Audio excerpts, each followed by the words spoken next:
होगी और उनके पास ज्यादा लोग भी नहीं है। जैसे ही हम उनकी ये आइस वॉल को तोड़ते हैं हम इस बैटल को चेंज कर सकते हैं। ये सुनते ही वेदिंग हाई तुरंत कहता है मुझे अपने फायर पावर से कवर करो, मैं इस वॉल को संभाल लूंगा। वेदिंग हाई के आइस लॉर्ड के पास इस एनवायरनमेंट में नेचुरल एडवांटेज है। ये सोचते हुए जिया होंगलियान तुरंत ऑर्डर देती है सारे यूनिट्स मॉर्निंग ड्यू बेस के कोऑर्डिनेशन के साथ फायर करो ताकि हम उस आइस डिफेंस को तोड़ सके। उसी टाइम पे वेदिंग हाई अपने व्हीकल से जंप करता है और अपने बॉडी के अराउंड तुरंत एक सॉलिड आइस आर्मर बना लेता है और फिर वो स्नो में डाइव करता है। उसी के बाद वेदिंग हाई बहुत जोरदार आवाज के साथ स्नो तोड़ता हुआ बाहर आता है। तभी आइस वॉल का एक हिस्सा तुरंत टूट जाता है और उस पे जो गन्स और कैनन्स होते हैं वो गिर जाते हैं। तभी चुनले और अंकल यू बहुत ज्यादा हैरान हो जाते हैं, ये क्या हो रहा है। जैंगी भी उसी चीज को नोटिस कर लेता है। उड़ती हुई स्नो के बीच उसे एक धुंधला सा फिगर दिखाई देता है जो कि आइस आर्मर में कवर रहता है। स्नो के इस धुएं के क्लियर होते ही वहाँ पर वेदिंग हाई एक कूल पोज में खड़ा रहता है और कहता है इस आइस और स्नो की दुनिया में मैं वेदिंग हाई तुम सबका राजा हूँ। तभी हजारों सोल्जर्स उस टूटे हुए डिफेंस लाइन में घुसने चले जाते हैं। वेदिंग हाई उस टूटे हुए दीवार को और तोड़ रहा था। उसने अपनी राइट हैंड को वॉल में प्रेस किया और उसकी स्पेशल एबिलिटी के एक्टिव होते ही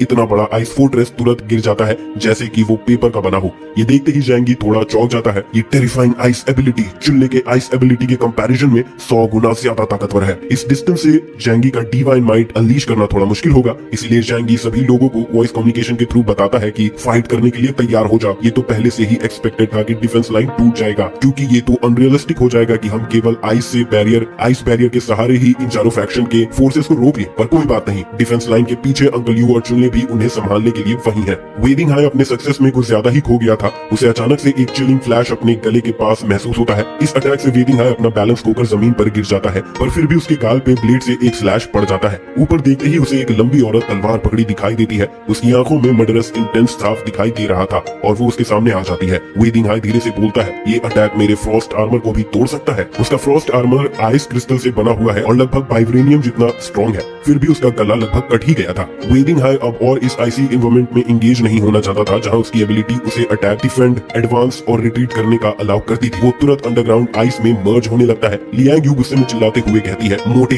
अब तुम्हारी बारी है। ये सुनते ही चुनले अपनी एबिलिटी को एक्टिवेट करते हुए लार्ज ब्लॉक ऑफ आइस को डायरेक्टली उठा लेता है। चुनले भी बहुत शॉक था क्योंकि उसने कभी दूसरे आइस एबिलिटी यूजर के साथ फाइट करने का नहीं सोचा था। सिचुएशन अपने अगेंस्ट होते हुए देखकर वेदिंग हाई के पास कोई और चॉइस नहीं बचा था और वो उस आइस में से तुरंत बाहर निकल जाता है। पर जैसे ही वो जमीन पे लैंड करता है तभी लियांग यू उसे एक जोरदार स्लैश मारती है। तभी वेदिंग हाई के चेस्ट में एक हाफ मीटर का क्रैक पड़ जाता है। वो अपने चेस्ट को दबाते हुए कुछ मीटर दूर जा गिरता है और देखता है कि उसके वाउंड बहुत ही धीरे हील हो रहे थे। उसने कभी भी जैंगी के ग्रुप में इतनी शानदार क्लोज कॉम्बैटेंट एक्सपर्ट एक्सपेक्ट नहीं किया था। वैसे तो उसका मिशन पूरा हो गया था इसीलिए उसे और ज्यादा फाइट करने की कोई इच्छा नहीं थी, इसीलिए वो आइस में वापस डिसअपियर हो जाता है। लियांग यू उसका पीछा करना चाह रही थी पर उसके सामने अलग अलग बेसिस के काउंटलेस सोल्जर्स अपीयर हो जाते हैं और उस पे रेकलेसली अपने वेपन से अटैक कर देते हैं। उसी के रिस्पॉन्स में लियांग यू एक गहरी सांस लेती है और अपने तलवार उठाकर क्राउड पे अटैक कर देती है। ये देखते ही चुनले चिंता में आके लियांग यू पे चिल्लाने लगता है टीचर लियांग थोड़ा सोच कर लड़ाई करो। इस पॉइंट पे जैंगी उन लोगों से कहता है जाने दो उसे, मुझे लगता है उसे अच्छी फाइट करके अपने रीसेंट स्ट्रेस को रिलीज करने में मदद मिलेगा। तुम दोनों बस उस गैप को संभालने में ध्यान दो, उनके म्यूटेंट्स बस आने ही वाले होंगे और उनके साथ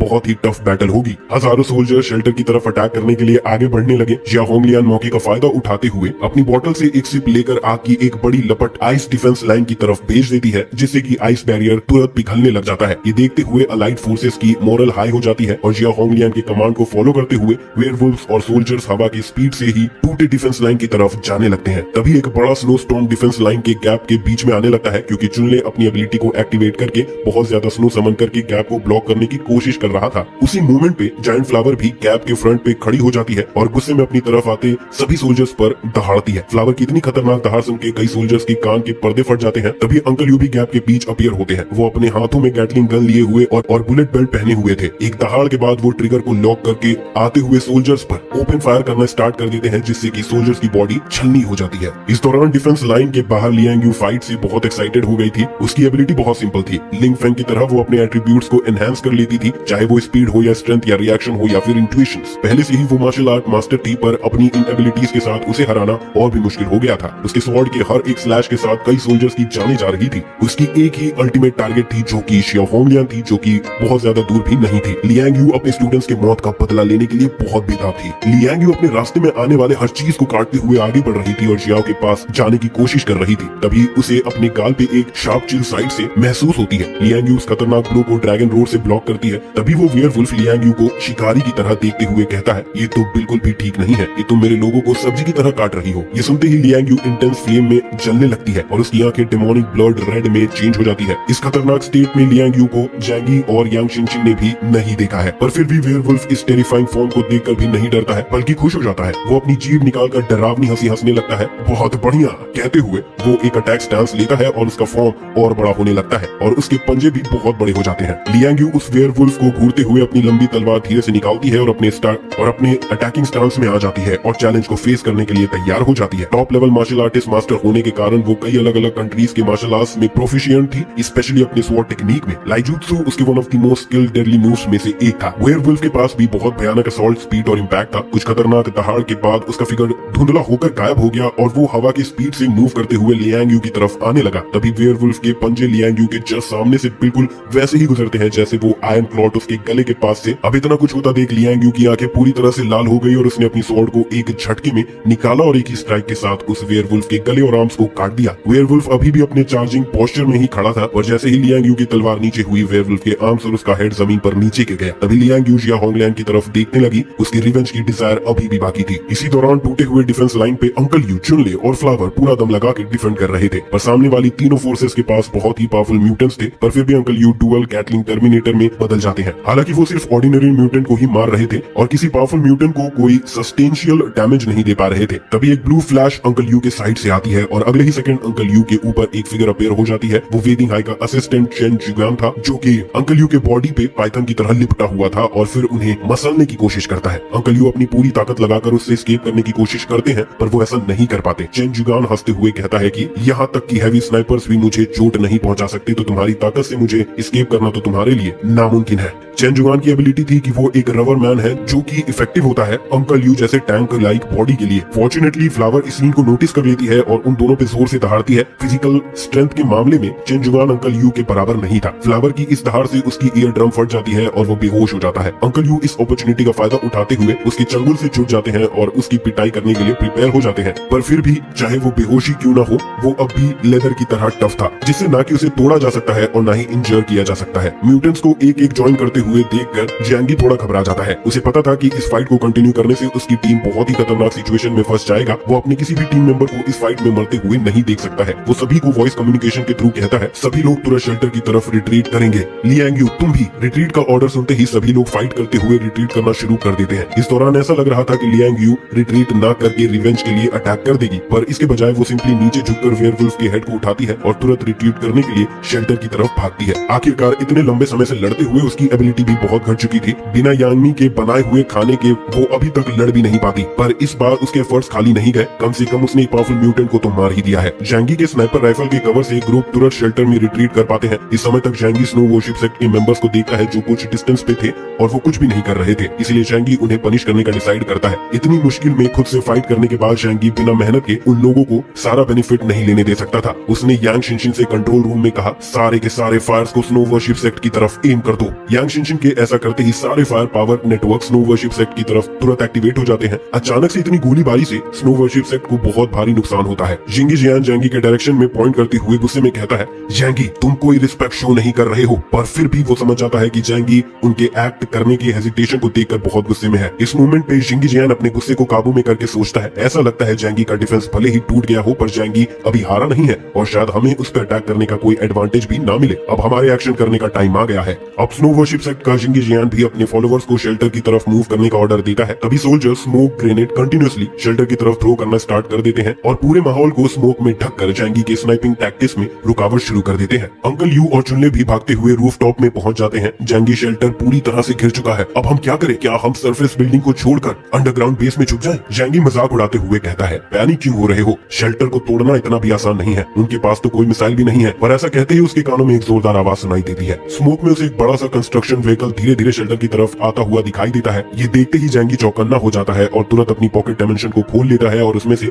C4 और ग्रेनेड्स के बॉक्सेस निकाल लेता है और उन दोनों से कहता है फर्स्ट फ्लोर पे जाके मेरा इंतजार करो, मैं उनको इसका स्वाद चखा कर आता हूँ। ऐसा कहते ही वो विंडो को डायमेंशनल गेट से शील्ड कर देता है और धड़ाधड़ ग्रेनेड्स और C4 विंडो के बाहर फेंकना शुरू कर देता है। जब तक कि वो लोग ये चीज समझ पाते तब तक खतरनाक एक्सप्लोजन शुरू हो जाते हैं और बाहर पूरी तबाही का मंजर बन जाता है। विंडो से ग्रेनेड्स और एक्सप्लोजिव्स की बरसात होने लगती है। आखिरकार जैंगी ने वेस्ट माउंटेन बेस का पूरा अर्सेनल खाली कर दिया था और उसके पास वेपन्स और एम्युनिशन की कोई कमी नहीं थी। फेंकते हुए जैंगी हंसते हुए कहता है, बेवकूफ, तुम लोग सोच रहे थे कि आइस वॉल तोड़ने से तुम लोग जीत जाओगे। तुम लोगों को नहीं पता मेरा शेल्टर मेरी सबसे बड़ी ताकत है। एक्सप्लोजन के शॉक वेव के कारण सारे स्मोक हट जाते हैं। तभी जैंगी कंस्ट्रक्शन व्हीकल चलाने वाले आदमी को क्लियरली देख पाता है जो कि उसे थोड़ा जाना पहचाना लग रहा था। ध्यान से सोचने के बाद उसे याद आता है कि ये आदमी तो वू हायरन है, जैंगलोंग कंपनी का मैनेजर। जैंगी ने उससे अपना सेफ हाउस और ये शेल्टर बनवाया था। जैंगी ये धीरे से बोलता है कि तो तुम लोगों के पास अभी तक ये था, इसीलिए तुम लोग मेरे शेल्टर पर अटैक करने के लिए इतना कॉन्फिडेंट थे। उसके ऐसा कहते ही जैंगी एक्सप्लोजिव्स के बहुत बड़े बंडल को कंस्ट्रक्शन व्हीकल की तरफ फेंक देता है। तभी एक फिगर कंस्ट्रक्शन व्हीकल के सामने आ जाता है और तुरंत 10 मीटर जितना लंबा हो जाता है। वो सारे बॉम्ब्स को एक स्प्रिंग की तरह बाउंस कर देता है। ये चेन जुगान था जो कि अंकल यू का लगभग बुरा हालत कर दिया था और उसकी एबिलिटी एक रबर मैन की है और नॉर्मल कंडीशन में वो सारे फिजिकल डैमेज से इम्यून है। उसकी मदद से कंस्ट्रक्शन व्हीकल तुरंत शेल्टर के साइड तक पहुंच गया था। एक लंबा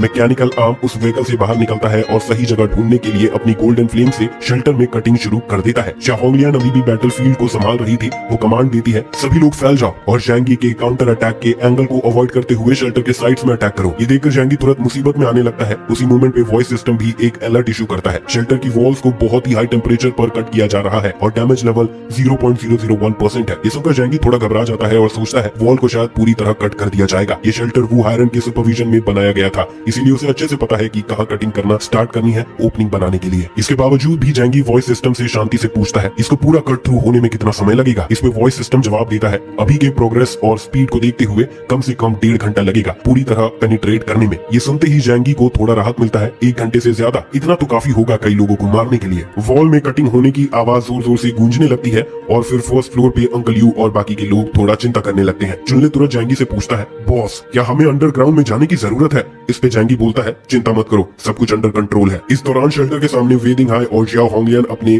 जीत पे पूरी तरह से कॉन्फिडेंट थे। उनके हिसाब से भले ही उन्होंने अभी तक अपने कुछ सोल्जर्स को खो दिया है, पर जब तक वो लोग जैंगी के सप्लाईज को हासिल करने में कामयाब रहेंगे ये फाइट जायज रहेगी। उसके ऊपर से वो अपने इन्फ्लुएंस को भी वेस्ट माउंटेन एरिया में फैला सकते हैं जिससे कि उनके मैन पावर और रिसोर्सेज भी रिकवर हो सकते हैं। इस समय तक स्नो वर्शिप सेक्ट के फॉलोवर्स बिना नोटिस हुए क्राउड में फैल जाते हैं। 100 से भी ज्यादा स्नो वर्शिप सेक्ट के फॉलोवर्स क्राउड में बिना पता चले घुल मिल जाते हैं। कुछ फॉलोवर्स दो सोल्जर्स के बॉडी को पकड़कर अपने एक्सप्लोजिव्स के पिन को खींच लिया जो कि उनके पूरे बॉडी में लगी हुई थी। जियाओ होंगलियान और वेदिंग हाई ये देखकर चौंक जाते हैं। अचानक से इतना इंटेंस एक्सप्लोजन इन सोल्जर्स के बीच में कैसे होने लगा? उन्होंने अटैक से पहले ही डिमाइनिंग कर लिया था, तो ये लैंड माइंस तो नहीं हो सकते। तो ये सारे एक्सप्लोजन कहाँ से हो रहे हैं? उसी समय एक सबऑर्डिनेट उन्हें रिपोर्ट करता है कि ये स्नो वर्शिप सेक्ट के लोग पागल हो चुके हैं, वो एक्सप्लोजिव से लोड हुए हैं और अब वो हमारी तरफ हमारे साथ मरने के लिए आ रहे हैं। वेदिंग हाई और जियाओ होंगलियान स्नो वर्शिप सेक्ट के ऐसे हरकत और धोखे को देखकर चौंक जाते हैं, पर जब तक वो ये रियलाइज कर पाते तब तक बहुत देर हो चुका था। उन दोनों बेसिस की कैजुअलिटी 70% से भी ज्यादा हो गया है और ये सब के बाद कुछ 300 लोग ही जिंदा बचे थे। पर स्नो वर्शिप सेक्ट के पास अभी भी बहुत बड़ी संख्या में फोर्स थी।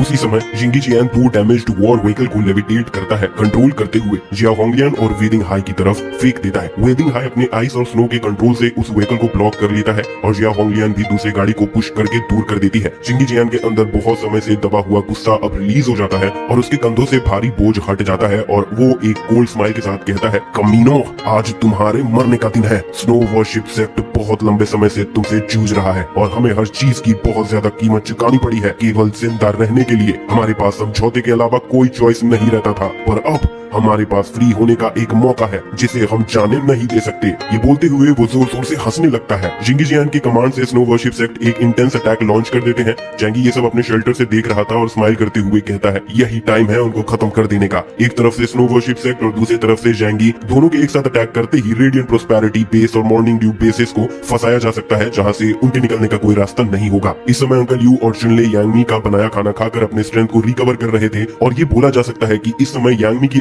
एबिलिटी बहुत काम आ रही थी। जो खाना वो बनाती थी उससे इनकी कंडीशन में तुरंत सुधार आने लग गया था। वो अपनी स्ट्रेंथ रिकवर करते ही तुरंत बाहर बैटल में वापस चले जाते हैं और एनिमी से जोरदार फाइट फिर से शुरू कर देते हैं। बैटल सिचुएशन में सडन चेंज आते देख बैक माउंटेन में जिंगतियान एक डर महसूस करता है और उसके दिमाग में ये सवाल आता है कि स्नो वर्शिप सेक्ट अचानक से उन्हें धोखा क्यों दे रहा है, ये सब क्या चल रहा है। अच्छा है मैंने जैंगी के साथ अलायंस बना लिया, नहीं तो मैं भी इस सिचुएशन में होता जहां भी रेडिएंट प्रोस्पेरिटी बेस और मॉर्निंग ड्यू बेसेस है। इस बार वो लोग तो बहुत मेहनत से फाइट कर रहे हैं पर मुझे बिना फाइट के 10 टन सप्लाईज मिल गया है। इसका मतलब ये है कि मेरा एमराल्ड वाटर साइड बेस अब पूरे हेवनली सी सिटी को डोमिनेट करेगा। अंकल यू बुलेट्स में रैप्ड और